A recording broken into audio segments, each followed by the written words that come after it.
So about a week ago, I woke up in a funk. I didn't really know what was going on in my life. I mean, we were in the middle of all this COVID stuff and being separated, but this day just seemed different. It almost seemed like, Peter, your life that you knew is now changed, and welcome to this new emotional state. And so as I moved through the morning, I began to think, man, am I depressed? And so I began to combat it with the things that I knew to do. I began to drink water. I turn off the sodas, drink water. Peter, you got to go to bed early. You got to get sleep. But see, I was getting a lot of sleep. It's okay. You got to exercise. You got to really get vigorous. You got to create that serotonin in your body, whatever it may be. Finish a project. Turn off the TV. Man, you need to be more intentional about talking to your friends. And all of these things are things that I know that if I'm facing depression or I'm facing this anxiety level, that things that I need to do. And so I begin to do that, and it didn't really help too much. And so I get home that night and I talk to Teresa, and I just exposed my heart, and I'm telling her what I'm going through and what I'm feeling. I hadn't started crying yet or anything like that. But I said, I feel like I'm becoming depressed, all of this thing. She's like, well, our world's been changed. She said, what gives you joy about the job you do, about your work? What gives you joy and happiness? And I said, spending time with people, being with them, leading Bible studies, doing discipleship one-on-one, preaching, all of these things. She said, well, perhaps, the one thing that you really can do in that is you can still preach. You can do it online, or you can just write the sermon so you can be ahead of the game when all this is over. So this is where we are right now. This is my COVID experiment that I'm going to try to be here every Tuesday to put a word that hopefully you can find encouraging.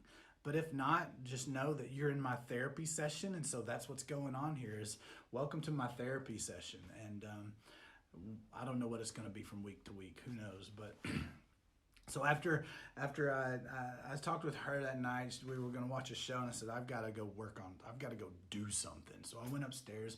We just finished remodeling our house about 10 months ago, but there's all these odds and end projects. So I went to go finish one of them in our bedroom. So I'm there and turn on a podcast, and it's the Manly podcast. It's called The Art of Manliness. I'm not endorsing it. I'm just saying that's what I was listening to. And in that podcast, this man comes on. He's talking about grief.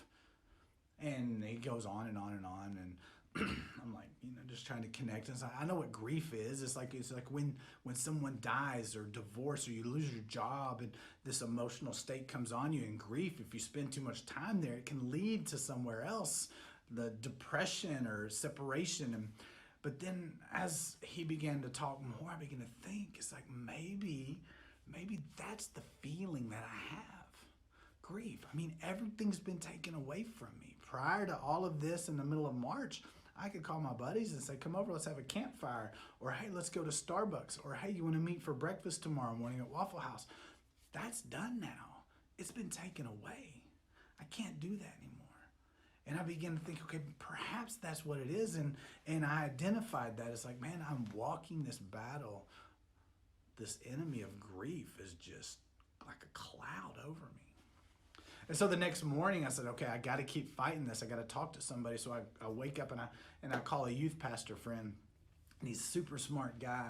And he said, Peter, when prisoners of war or people have been put in solitary confinement, the one thing that they say that gets them through those moments is routine, severe, like strict routine to fight the monotony of being stuck by yourself. He says, I think you're experiencing detachment. And that's the idea of solitariness, is to brainwash this idea of detachment. And it totally makes sense. I'm detached from my world, although I'm like in this intense relationship with my family now, and which is great on most of the time.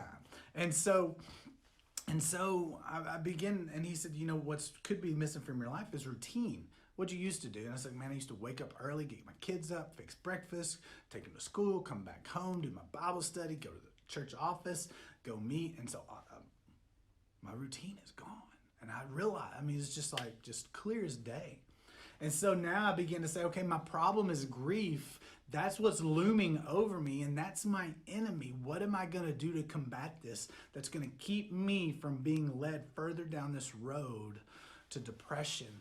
It's leaving me in this emotional state of blah. You see, it's always important to identify your enemies in life. You know, if you're in a battle, if you're in a battle and you know you're in a battle and the enemy knows it's in a battle, well, you've got a fair fight for the most part. But if the enemy knows you're in a battle, but you don't know you're in a battle, you're gonna get your butt kicked, right? And so I was in this battle for my emotional health, and I'd identified grief. So what am I gonna do to combat this? How am I going to get out of? And I began to study grief just a little bit and came across this man named David Kessler. I think he appeared in the podcast, and he develops he has this book called Finding Meaning: The Sixth Stage of Grief. And so the 5 stages of grief previously to him writing this book, which he studied it for years and has counseled people through death and all these different things, are anger, or denial, anger, bargaining, sadness, and acceptance. And if you want to learn more about those, read the book, look the podcast up, whatever. But then the last one he addressed is meaning. And I was like, okay, well, I'm in the middle of this. So what can I learn? What can I get out of this so that grief doesn't win? So grief doesn't drag me down, because, you know, this moment, the whole world is experiencing it. It's really not grief. Just quit being a baby. Just get up and go about your day, Peter. And it's like, no, I'm an extrovert at heart. I get my batteries charged by being around people. And there's no amount of YouTube videos I could watch or Zoom conferences I could have that leave me feeling full. And so I'm in this battle for my emotional health. So in the middle of all this, for me, this grief, what can I do to grow throughout everything of this? I don't want to get so focused on all that's going on. What's the president doing? What's the governor saying? When are these, when are we going to go back to life as normal? If I get so focused on that, I could possibly miss the opportunity to grow in this. Maybe, how can God use this moment to teach me a lesson? To teach me to be someone different on the backside? What can happen? And so, most of all, I don't want to get so focused on this grief and what's pressing down on me that I take my eyes off of Jesus. You see, it's so easy for us to get so focused on the situations that are thrown in our front of us. And we get focused on the problem, and we don't even necessarily turn to the giver of life. I was having a conversation a couple days later with my son Fisher, and talking to him. It's like, man, how are you feeling? What's your level of depression? Are you feeling separated? What's it like for you? You're separated from all of your friends. You can't see them anymore. On and on and on and on.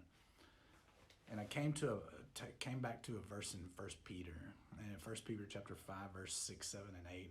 Peter writes and he says this. He says, humble yourselves, therefore, under the mighty hand of God, so that at the proper time he will exalt you. This is the important thing for all of us to remember in this moment. If you're feeling grief, if you've got worry, if you've got anxiety pressing down on you, it says, casting all your anxieties on him because he cares for you. He cares for you. He wants us to cast our cares and anxieties and worries on him because he cares for us. So, what is your enemy? Who is your enemy? In this moment for me, I know my enemy, and now I know my enemy's game plan is to separate me. Grief is to keep me in that situation. So what am I going to do to press back? What am I going to do to fight back against that? I have to know my enemy and my enemy's game plan so I can come back with a better game plan. And my game plan is to remember what the Bible says in Colossians chapter 1, verse 7, is that Christ is before all things, and in him all things hold together. In the midst of my grief, in the midst of the questioning about tomorrow, all things hold together. So if we remove Christ from those situations and problems in our lives, what's going to happen? Fall apart. We're going to fall apart. But I want to keep him in the center of my life. So until next time, man, remember that Christ holds all things together. Hope you've been encouraged.